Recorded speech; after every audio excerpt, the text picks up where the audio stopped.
All right. Oh, hey. Yeah, what's up? We're here. We've got episode 6. Yeah, I mean, I'm glad we finally made it this far. It's we're at the end of our journey. Just with Bright about the end Invention. of our Bright Invention ensemble interview. We've really saved the best for last. Shall we bring him in? And so, joining us today on the improv by Bright Invention, we're going to talk to the person behind Bright Invention, the person turning the gears and oiling the joints. Yes. I want to just see how many of these you can come up with. I'm just staying silent. I'm improv. You're like, ding, find another one. No. Anyway, we're interviewing Ben today, Ben Lloyd, our artistic director and founder. So, hey, Ben, come on video. Hello. Yes. Turning the wheels. He's oiling the machine. Yeah, I was going to say, my mental image was like a human-sized hamster wheel with like connected to a light bulb. It feels like that some days. It definitely feels like that some days. Well, welcome. We saved you for last because you're the big kahuna. And load up the pressure. Just load it up. Yeah. Load up, best for last, big kahuna. Just tell us profound things. I just want to make sure I fall from a steep height. Yeah. Oh, good. But before we get into our conversation, let's say something amazing. If you're listening to this, that means you're on the internet. And if you're on the internet, that means you can check out our Twitter, our Instagram, our YouTube, and our Patreon, and the official website. Look at all those glorious links below. Click them, go to them, and experience happiness. Subscribe. Wow, are you rhyming? You're getting so good at those. You're like rhyming. You've got like the official cadence. Yeah. That's impressive, man. That's good. That's good. So be sure to click and visit Bright Invention for all your Bright Invention needs and improv needs. See, you screwed me up now. Now I'm off. Yeah. I'm out. I'm on a character. We've psyched you out. So yeah, Ben. Yeah. You made Bright Invention. What were you thinking? I know it's all my fault, man. It's all my fault. Oh God. Well, I guess we should let your gentle listeners know that Bright Invention used to have a different name. Oh yes, back in long time ago. Back in the 20s or 30s, yeah. The aughts. It used to be called White Pines Productions. R.I.P. And that was the original nonprofit I created because I directed a play in 2009 that was written by my friend Bill DeCanzio. The play was called Johnny Has Gone for a Soldier. It starred Philadelphia notables Amanda Schoonover, Paul Nicholas, Marcia Saunders. I'm forgetting the lover. I think it was Noah Drew. Was it Noah? All right. Anyway, yeah, I think it was Noah Drew. Original music by Chris Colucci and Terry Rambo. So that happened, and in the play, the two lovers meet at a fictional community college in New Hampshire called White Pines Community College. Huh. Okay. That's why it was White Pines Productions. So there's the name. The truth is that all of this is basically an ongoing midlife crisis for me. I thought about hookers and blow. It's been done. Some of that I had already done before. I'm not going to tell you which one. And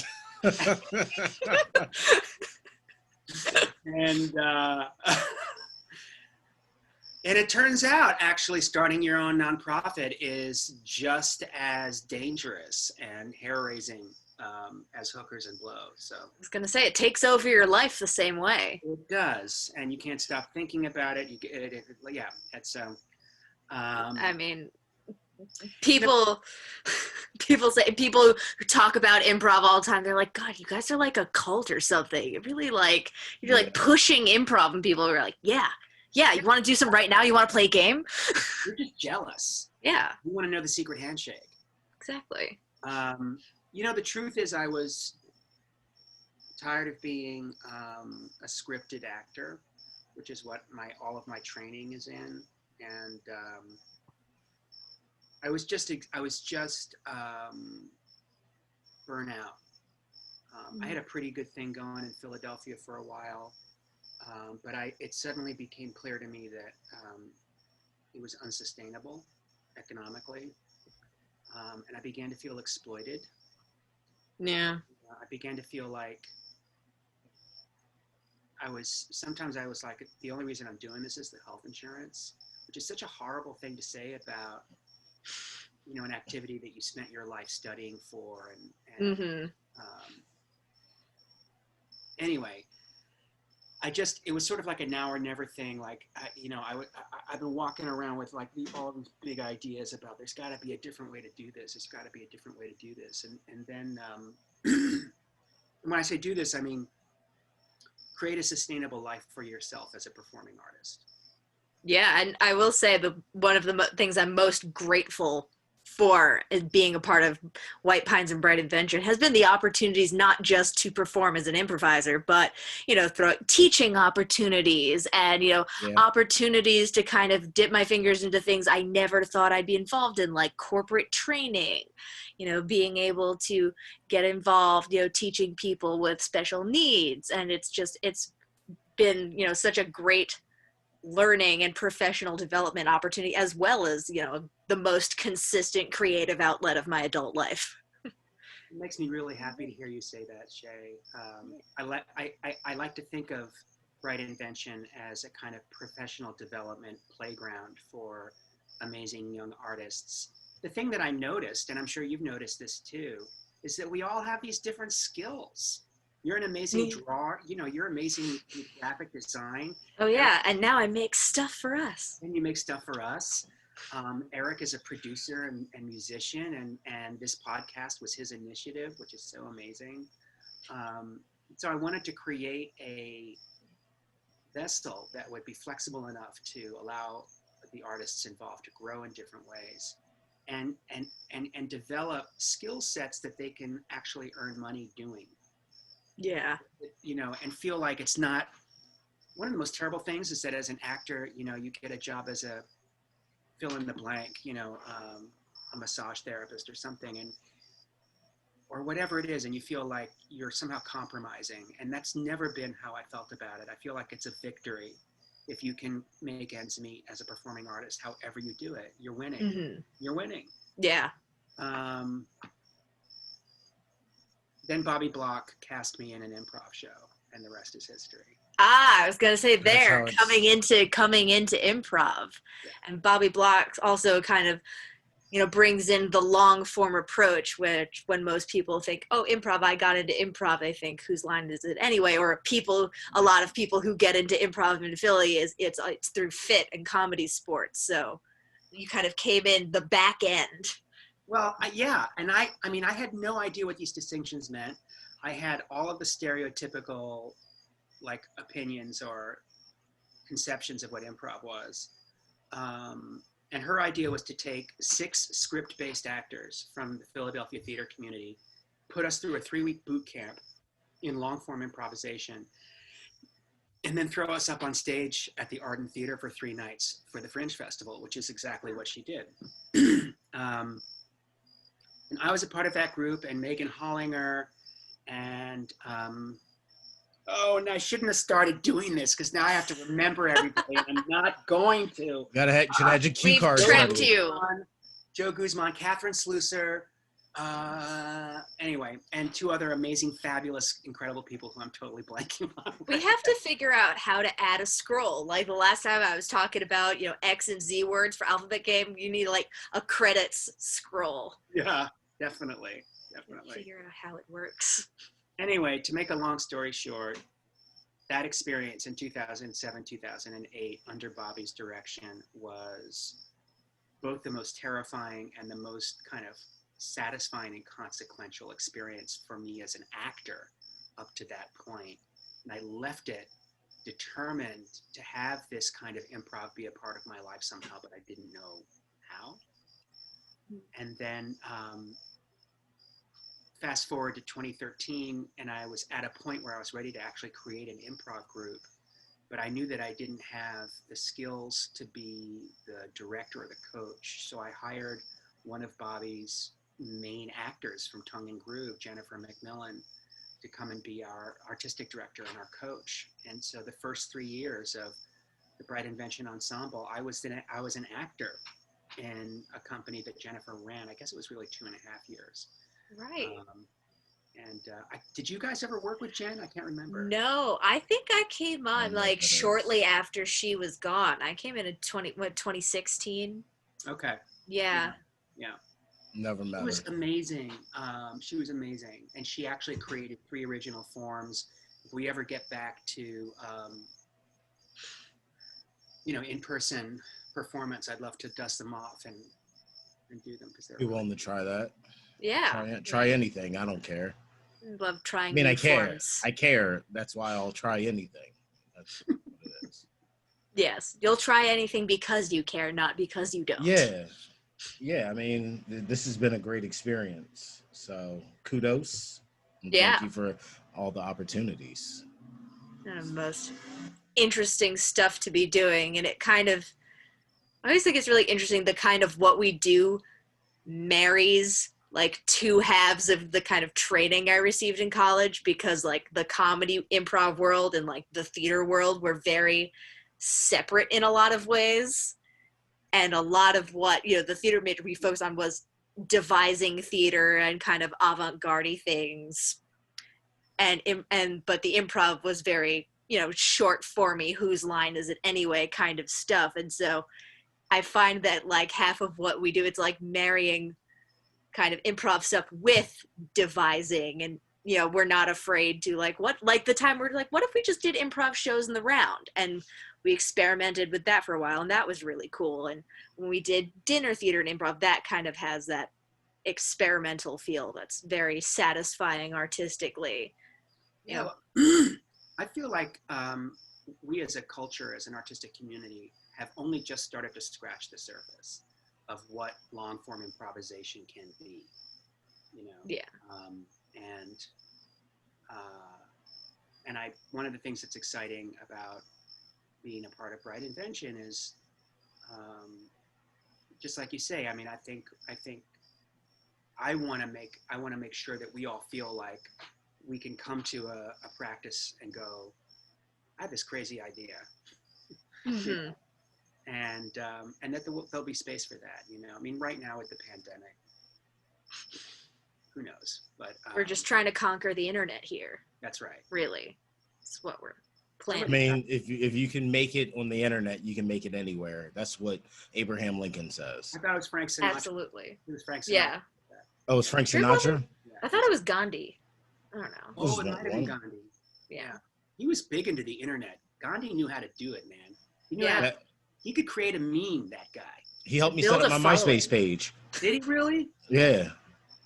Did he charge you for it though? No, he's a good person. Oh, I had all what a the guy. sparkles in the background and everything. A song, like I had 3 songs playing as soon as you click on my link. Oh, playlist. Was your cursor a kind of cursor? Like It was special one? it was a magic wand that had the trails coming after it. I missed the whole MySpace thing. You didn't miss anything. Yeah, I was gonna say you did not miss much. All right. Well, It's Yeah. Facebook did what MySpace. It streamlined MySpace and made it more just usable, user friendly. Yeah. MySpace was just, it was a cesspool. It's like the cantina in Star Wars. Like everybody is just doing their own thing. Like it's just mayhem. that's what I think. Someone gets dismembered, everyone just kind of goes back to their drink. That's Twitter. That's Twitter, right? Yeah, now. I was gonna say Twitter. Yeah, that's the new toxic place to go. So I hate But- Twitter. there's good places to go. I mean, we have a Twitter. Yeah, I was So gonna say. that's a good wholesome place. Just don't go on the Twitter journey and you'll be okay. Listeners, if you need a refuge from the terrors of Twitter, come to the Bright Invention Twitter page. Learn all about our shows and programs. Yep. We make announcements. We talk about improv. That's basically what we do. Yeah. So, I mean, for the people listening and or watching, I mean, what is your acting background, Ben? I know you're like a well-studied actor. Oh, yes. What's your actual like training? I'm a celebrity in my own mind. So I have this this sort of fancy pedigree. I went to Yale for 7 years in a row. In a row. In a row. First as an undergraduate and a theater studies major.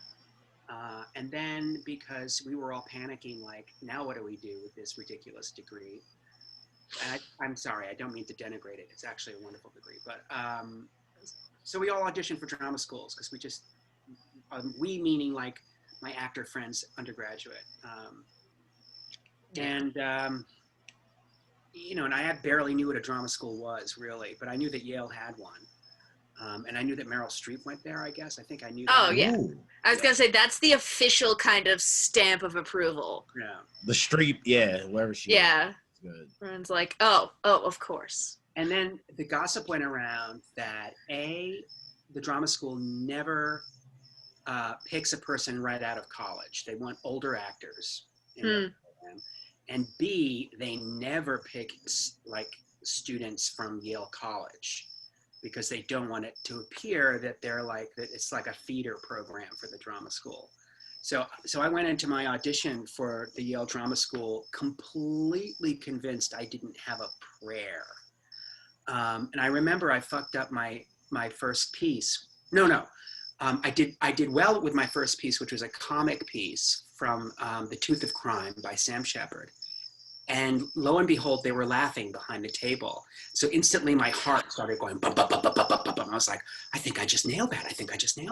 Oh, no. Right? So I started my classical piece, which was from Hamlet, and I instantly fucked up the first 5 lines. And this is the moment where I think I actually saved, this might be the moment where I got into the drama school. I actually had the presence of mind to stop. And to say, I'm sorry, can I start again? And they all went, yeah, go ahead, start again. So that's that great sort of, I think when you study auditioning and you hear people say, they actually really want you to do well. Yeah. That's true, Look, I was somehow one of the 16 things they were looking for that year, and they took me. So only 16 people get in? That's correct. No. Wow. 10 men and 6 women, and usually the ratio was 2 of those 10 men need to be people of color, and 1 of those 6 women needs to be a person of color. I like how how did they somehow calculate that? And they're like, that seems okay. This math makes sense. Like, who decides that? I don't know. I didn't even know that was really a hard and fast rule, or that's just sort of like what we figured out by looking at each class. Like, each class has 3 black people and 10 women. I don't know. That's interesting. Yeah. And saying that, like, you being the undergrad Yale that gets into the drama school, sometimes they have to have the exception that proves the rule. Maybe. So they can go, see, we do it sometimes. That's when you start thinking about just that auditions. Good. Yeah. Like in the past, you can go down such a rabbit hole. But I was the baby in my class. I was, the youngest person in my class. So. I was going to say, we need somebody to play all the young roles. That's right. Yeah, I mean, if you're putting on a play or something, wouldn't you need a young person at some point? Yeah, I mean, that's part of what they're doing. All of these conservatory programs, they're looking at who's graduating. In fact, we used to do this. We'd sit around the bar, the graduate student bar, and figure out who in the class that just graduated did we replace. And we we'd need like the older actors around who actually knew who had just graduated. Okay. And they literally told me, this guy, he's like, you're the new, and I forget his name now, but you're the new him. So they're That's like so real. they're putting together this like company of whatever it is. What's 16 times 3? Can't do the math. 40 something. Art people. I was gonna say, I was like reaching for my phone calculator. So I had a good audition, but I was also what they were looking for that year. So, Yeah. Yeah. And that's just kind of the truth of all auditions. Very true. Very true. I have no acting background. Eric, you act in plays now. I was gonna say, now you do. Like, I have no formal training. Plays. So it's you're just that good. That's your thing. No, like all of this, like the audition stuff and the, you're going through. I was watching like some Chadwick Boseman, some of his stuff from Howard, like from him acting. Yeah.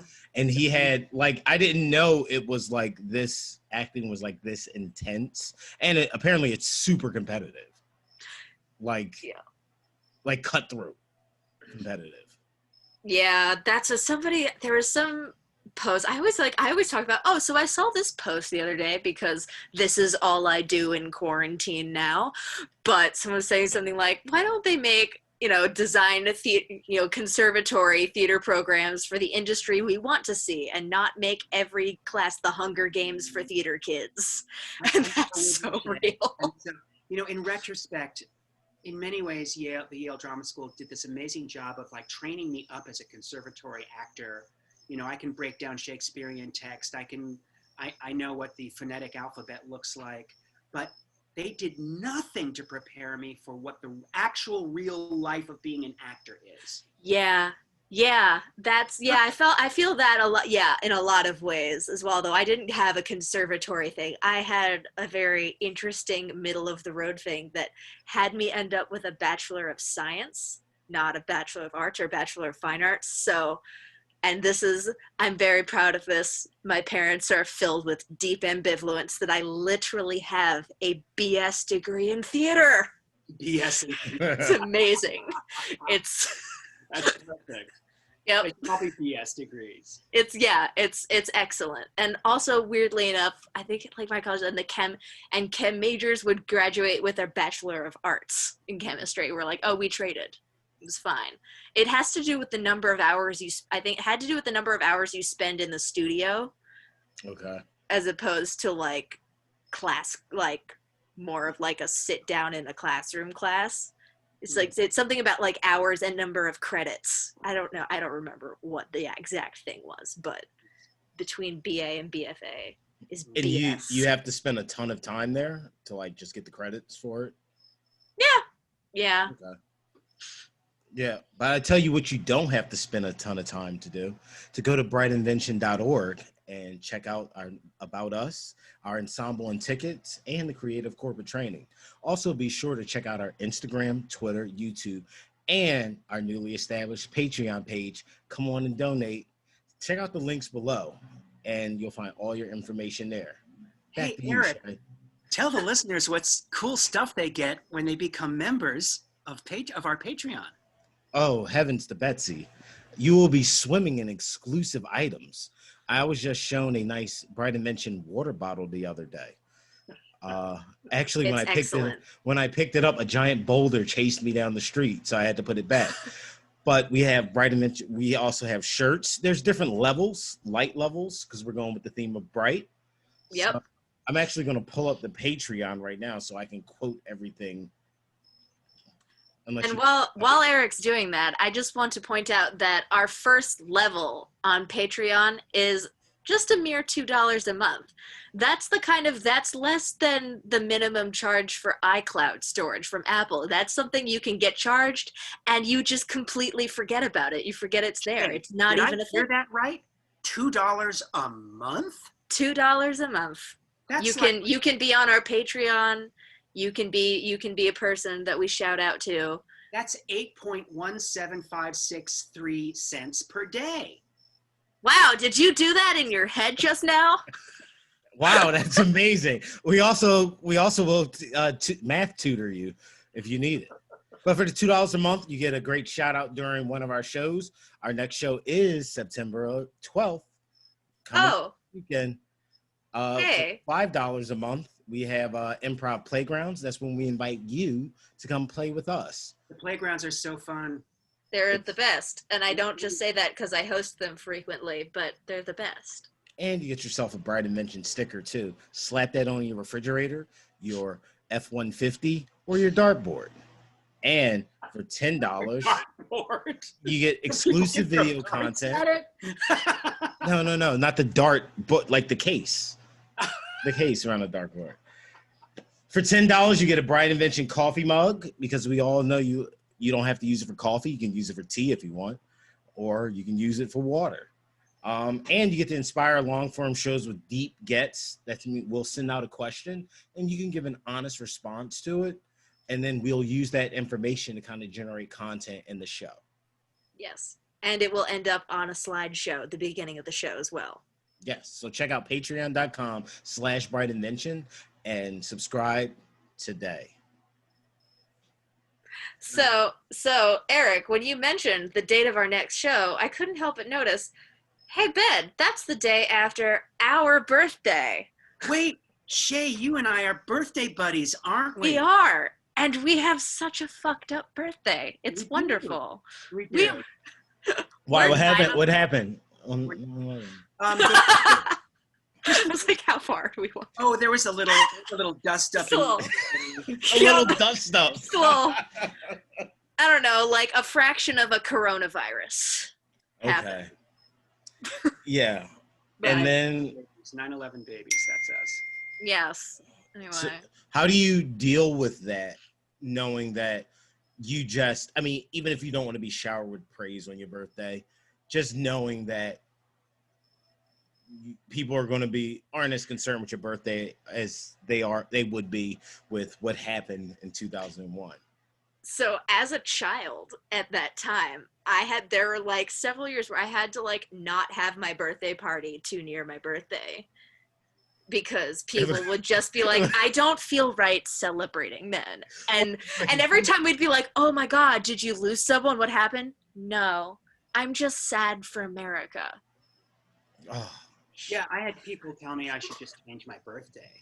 And my standard response was, no, because then the terrorists win. You don't negotiate with terrorists. Yeah. No, you don't change your birthday. Yeah, I was gonna say, do you remember the day, like, were you awkwardly caught kind of in the middle of a celebration? Or, I mean, I have a weird story, because weird things happen to kids. My story is that my wife and eldest son it's a little weird, they were actually in New York City. Huh. They had been visiting her sister, my ex-sister-in-law, and lucky for me, because it was my birthday, they got an early start driving back. Huh. So when the horrible shit started happening, they were already, I think they were through the tunnel at that point. Oh, thank goodness. But I got a phone call from somebody at People's Light, where we were both working a bunch then, saying, is Susan in New York right now? And I was like, she's on her way back. And she said, and this woman said, you should probably turn on the TV set. So I sat there and watched it happen as they were driving home. And then right after they came home, I think the second tower came down right after they came home. So. Wow. Yeah, so my dad was actually, he was supposed to be working in New York that day, because during that period of time, he would usually spend a lot of the week in New York City for work and then come back, but he came back early for my birthday, and so happened to not be in New York that day. But my story is messed up funny things from a child perspective. Because it's funny like Jojo Rabbit is funny sometimes, because I was in 3rd grade and it was my 9th birthday, teachers clearly just did not know what to tell little kids, and the school kind of had a policy like, okay, we let the families tell the kids, we don't say anything. So That's this was reasonable. my 9th birthday, and this was the first year I had baked my own cupcakes to bring to school for snack time for my birthday snack. I was really proud of myself because they were super cool. They were cupcakes in ice cream cones, and then the icing made them look like ice cream cones. I was really so proud of myself. And so, you know, pass out the snacks. Snack time is like 9 a.m., like around the one it's happening 9 a.m.-ish. And about like shortly thereafter, kids start being taken home. They just kind of, but it's like, you know, nobody's explaining anything to the children. So from my perspective, you know, a little while after I feed everybody I know the beautiful cupcakes that I have made myself, people start to disappear one by one.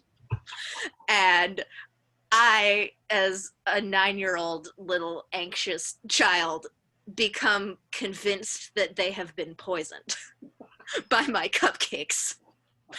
And so I asked the teacher, I'm like, why is everyone going home? And the teacher's like,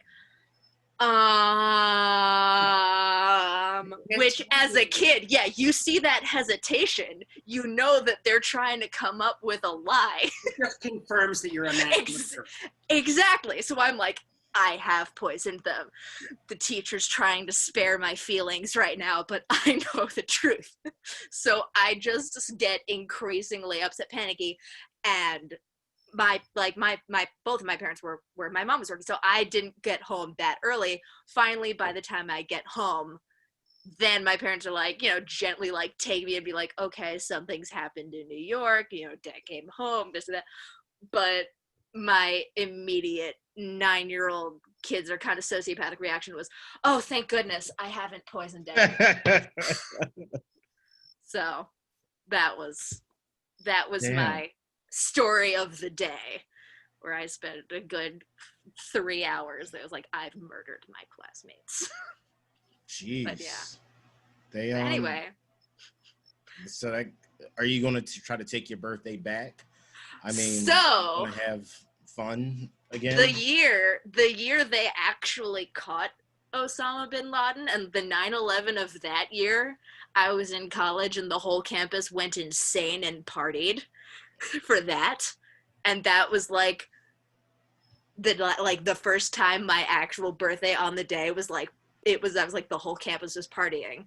That's cool. And that was after years of like moving birthday party plans, and like people were like, but should you really be celebrating? Like, I know it's your birthday, and I'm like, you don't get to tell me anything unless you know you actually have a connection to the tragedy. Right. The co-opting of that makes me mad. I don't have anything special happening on my birthday. Yeah. Nothing. No, wait. The Nazi march, when they ran over the lady and killed the lady, Heather or something. Oh my God. That was on my birthday. I'm not trying to I was going to say that's still like, oh. But we're birthdays of tragedy. Yep. We're wounded people. Yeah. Deeply wounded. No. Jesus. No, it's an actual thing. But anyway, Ben, that's the story I told that time I substituted your improv class, and we needed a deep get, like a long story prompt for an Armando. And that produced one of the best Armandos I've ever seen. Francine is the serial killer. Yes. Yeah. Who now I can tell you, because spoilers, who would poison people with cupcakes. What's an Armando for people that are just listening? An Armando is a long form that was designed by a man, I believe his name is Armando Diaz. And I believe he taught at IO West. Doesn't matter. The idea is that a person, like a guest, tells a first-person story that's true about their lives. And out of that story, the ensemble then creates a series of scenes that's inspired by aspects of that story. And I saw Upright Citizens Brigade do this with a special guest. And it was really fast. Yeah. It was really fast, a lot of tap outs. So that just came into my head of what an Armando is, and that's what I taught you guys. because I had just seen that on stage. So our Armando tilts towards short form, but it does have that that actual story from a person's life. Yeah, and it does have the long form sense where all of the scenes take place in the same kind of world and continuity. So even if it's a bunch of short scenes, it does usually end up developing a larger, if not so much a larger storyline, a larger context. I think a great Armando is like a great piece of abstract art, where it's not like a Herald or The Sun and Its Planets has this narrative arc, which is awesome and fun and really hard to do well. But a great Armando is like, it's like these little sort of pieces, and you know they're all connected somehow. And then when you sort of make those connections, you laugh and it's delightful, but they're not necessarily linear. They're not necessarily. I was going to say, a good Armando is like Love Actually. I was going to say Pulp Fiction. Well, everything's happening here. Kind of, yeah. You kind of got to put everything together yourself. Okay. Yeah. Kind of a bunch of stuff is happening at once, and some of it is connected, but most of it isn't, but everyone's in the same universe. Okay. So, Ben, when you're not improvising, what else are you into? What else do you do to get your motor running? Deep in prayer. Deep in prayer? Yes. Okay. I live a very ascetic life. Okay. Well. A lot of fasting and what is that thing you do when you whip yourself? I'm going to say, Ben, you can't just call yourself a monk because you're bald. You know, the interesting thing, or the truth is that I'm so lucky, so let me just put that out there. I am so lucky that I get to wake up in the morning and do something that I love to do, that I created, and I do it with a bunch of amazing people like you. That's such a gift in today's day and age. And when you're at the front end of something, especially if it's something that you created, you're never not at work. Never. Like a day off for me is a day where I force myself not to open my laptop.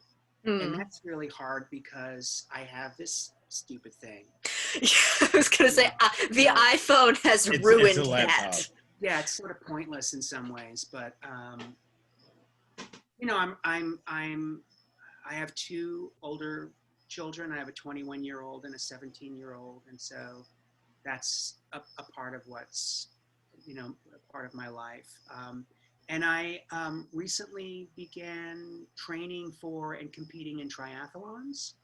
Which is outrageous. That's just outrageous. I was gonna say, I've done like cross country team, I've done swim team, biking, no, but like I'm like just doing more than one of those things at one time, it exhausts me thinking about it. It's actually a perfect representation of my neuroses in a way, because my neuroses is all about trying to do too much.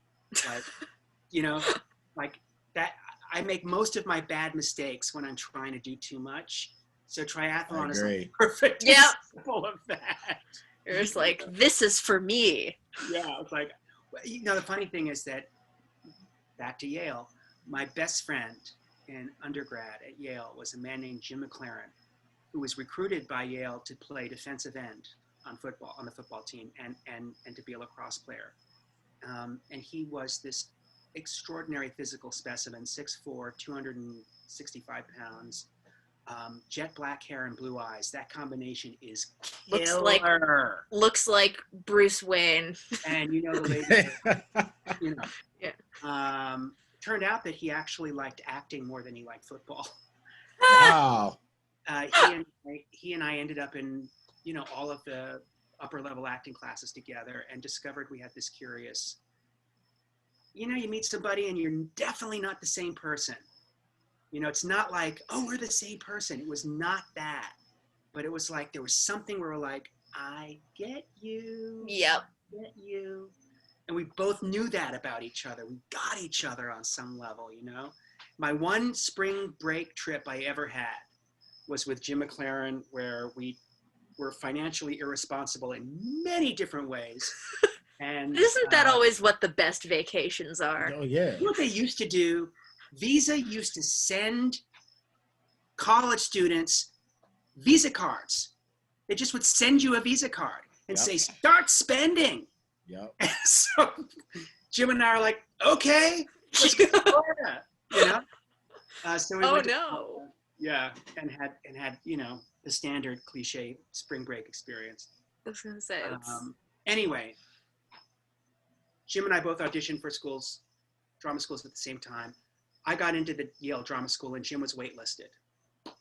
So he went to New York to, you know, live the life in New York and take some acting classes and ride his motorcycle, whereupon he got hit by a New York City bus, nearly died, and lost his left leg from the knee down. Shit. Holy shit. And that was like October.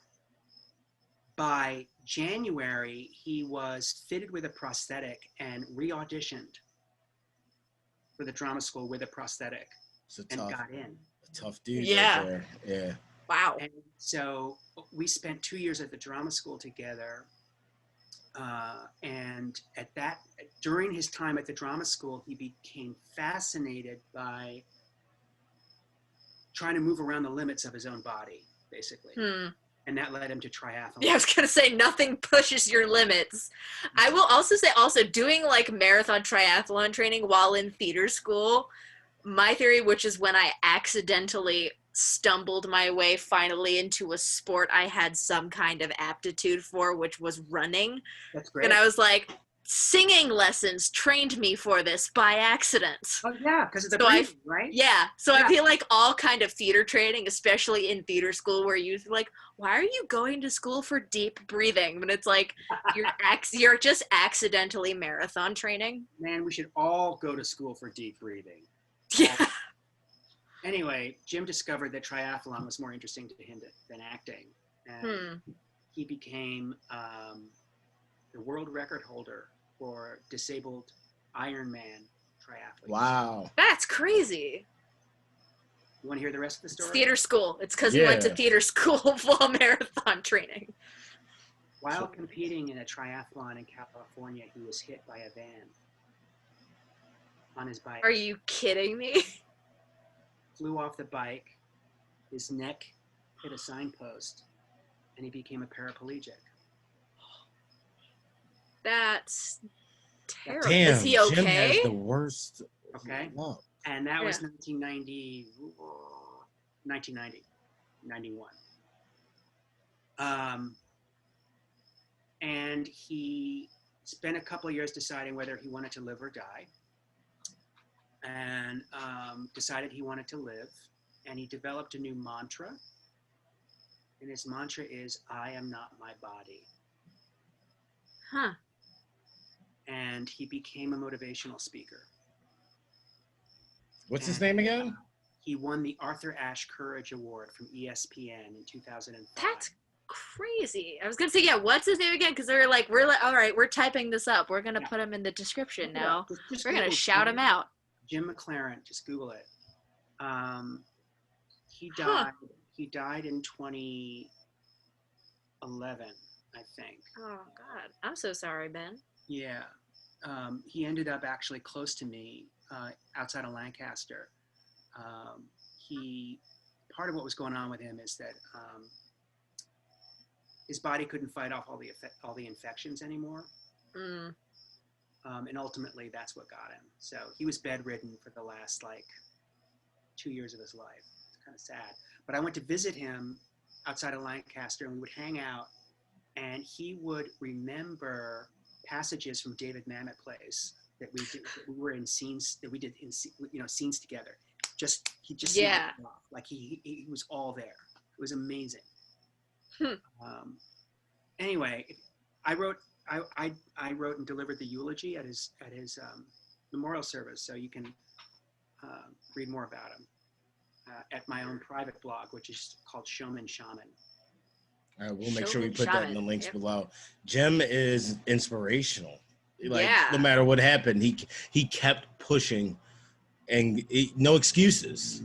Yeah. You lose your leg and then do a triathlon. Yeah. There's no excuse for anyone not to do anything.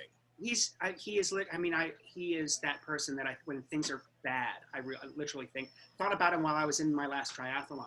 And the reason I started doing triathlons is I mentioned to the guy that was my trainer for a while. I told this story to him and he was like, Ben, this is what your training has been all about, but you never knew it. You're going to start competing in triathlons to honor your friend Jim. Huh. And I was like, I like the way that sounds. But my body says, my legs go, wait a minute. Yep. Here I am. So it actually happened. Well, damn, that's brilliant. That is all. Yeah. Awesome. Jeez. No. Jim is inspiration. Yeah. Damn. That's crazy. Well, I'm glad. Thank you for sharing that with us. You know, if you're listening to this, you know, and you feel down and out and you feel like you can't go on, just think about Jim MacLaren. Yep. Like, he pushed through, you know. Damn. Yeah. All right. Let's talk about something funny. Come on. I was gonna say. That was a summary moment. Your show. I was gonna say we can't end on that note. We can't. I just brought it down. I was gonna say we're bringing it back. Let's bring back to poop shows and ambient toilet noise. That's how Young and the Restless ends on a Friday to keep you hanging on all weekend, and then you come back Monday and it goes back. So what I want to know is how did like poop become the Bright Invention sort of trademark in our shows? Like, how did that happen? Everybody poops. Yep, I was gonna say the most. Everybody can relate, I guess. Did we like have a series of rehearsals where it just kept coming up or something? I don't even know. It happens so sporadically, but when the mood hits us, we're just all simultaneously inspired. Yeah. There's so many, like, just, I don't know why the poop shows stick out in my mind, but probably because every time we're like, oh, damn it, we did it again. It wasn't even bad, but we did it again. It transitions into that so smoothly, like you don't even know it until it's over. You're in the middle of the improv and you're staring at your partner going, oh my God, we're talking about poop again. Yep. But it's some. I mean, we've tried it's a to gift steer that keeps on giving. In so many ways. It happens more. It's like when you're trying not to.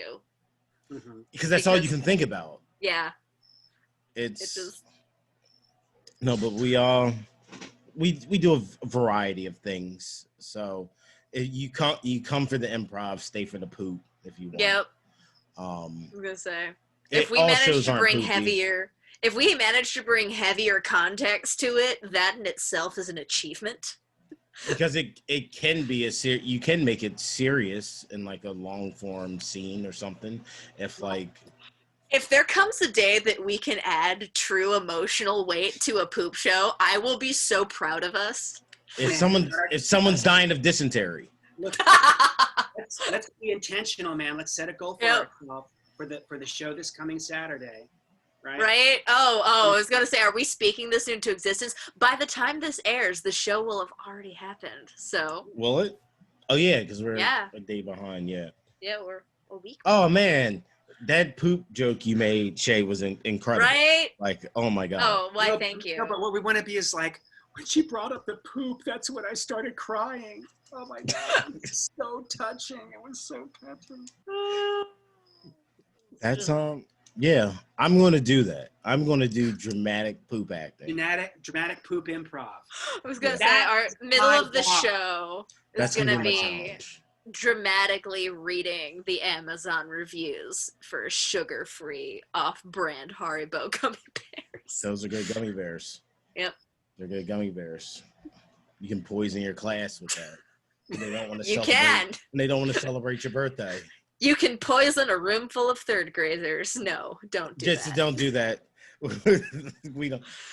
Yeah. Here at Bright Invention, do not promote. Not necessarily represent those. Yeah, I was gonna say, yeah.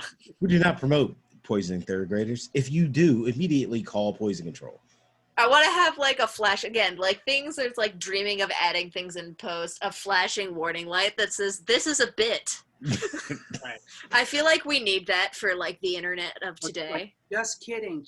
Yeah. Yep. Yeah, you're right, because there is someone who's been laughing all along, and then we do something that hits close to home for them, and then it's suddenly we're making statements. I mean, I don't want anybody to die from dysentery. I shouldn't have to say that. I was gonna say, I'm like, hey, we've been speaking irreverently about 9/11 for the whole time. Yeah, not joking about it. I mean, it's a tragedy. I think we're speaking irreverently about our birth. About ourselves, yes. It's, about the weird absurdities of that. We can admit that it's a true tragedy that your birthday was taken away from you by terrorists. But you know what? George Bush stuck up for you, and he went to war for you. So that was for you. No, gross. Right. Well, we're nearing the hour-long mark right here. We're doing it. Remember when we're like, these are just going to be quick half-hour things. I don't know what happened. We just went to an hour. No, we're improv people. We've trained ourselves to make hour-long shows. We just keep going. Yes. But Ben, I mean, all your plugs are our plugs. But do you have anything else you want to plug? You said you had a blog. You can plug that, and we toss that in the links below. Yeah, my blog is kind of moribund. I mean, I do most of my online writing at the Bright Invention blog, which you can check out at our website, www.brightinvention.org, and then click on the blog link if you improv blog. Yeah. No, we do 2 shows a month online. The second Saturday is The Sun and Its Planets, and it's long form, and it's deep relationships, and it's funny, but it's also wistful and nostalgic, and it can be all different kinds of feelings. And then on the fourth Saturdays, we do Asteroids, which is just over-the-top fun, audience engagement games. Yeah. Kind of zany delight. Get our yayas out there. Yeah. Shea, do you have anything you need to plug? I think we did plug the fall classes last episode, but those are still coming up. Yeah, they're still coming up in October. Eric, do you have the website in front of you for exact dates? But we've got imProv 1 taught by me and Amiee Goldstein. We've got September 29th. September 29th. That's the early bird one because it's imProv 1. Number 1 comes first on the docket. We've got imProv 2. Begins October 3rd. Thank you. Mean Girls. Okay. October 1st. I was going to say Mean Girls Day, Ben. October 1st. Okay, October 1st. And then we have Acting Out with me and Kiersten and Ben. That begins October 4th. Yeah. You guys keep getting me excited for Mean Girls Day. I'm excited for Mean Girls Day. It's going to be so fetch. But speaking of early bird, stop trying to make fetch happen. If you enroll for one of our classes by the 15th of September, you get $50 off tuition. $50. 50 whole bucks. 50 whole American bucks. US dollars. That's a lot. That's a nice chunk of change. It is. That's how much we want you to register early, please. Yes. Sign up for these classes. You'll enjoy them. They're a lot of fun. What are you gonna do? Sit in the house and watch Netflix and chill with your Aren't cats? You bored with that? Yeah. Aren't you don't even have to go anywhere. The classes are on Zoom. I'm just attacking people for no reason. Look, sign up for the class. I guarantee you'll enjoy it. Trust me. When I put my stamp of approval on something, it means it's great. I just don't co-sign anything. I don't buy anything unless it has the Eric Walker Jr. stamp on it. Nothing. It's true. Damn right. Look for it. It's like getting FDA approval. You have to have the Eric stamp. Yes. So sign up for the classes. Log onto the website. Check them out. Tell a friend and tell that friend to tell a friend. Just mass invite everybody you know on Facebook. Yes. But seriously, it's all on Zoom. You don't even have to go anywhere. There's no commute. You don't even have to put on pants if you don't want to. Like Shea. Yeah. And while you're on Facebook sharing these classes, should also check out the Bright Invention page and like and subscribe to it. The Twitter, follow it. Instagram, heart it. I don't know what the vernacular is for Instagram. Is it follow? You also follow it. Yes. YouTube, subscribe, hit the alert bell, like the videos, leave a comment below. Oh yeah, if we're filming this, so we're filming this in gallery view today. So actually leave a comment below is if you like this view better or if you like the speaker view better. Feedback. I like feedback. Yeah. Give us some. And yeah, I believe that's all we have to say. That's the way the cookie crumbles. We don't have like an official outro. Walter Cronkite. What's the official outro? We're gonna have music eventually. Okay. All right. Well, we'll do that. Thanks for joining us, everybody. This has been improv. Thank you, Shea. Thank you, Ben. Thank you, Eric. Good night, Take everyone. care. Have a marvelous night. Good night. Good night.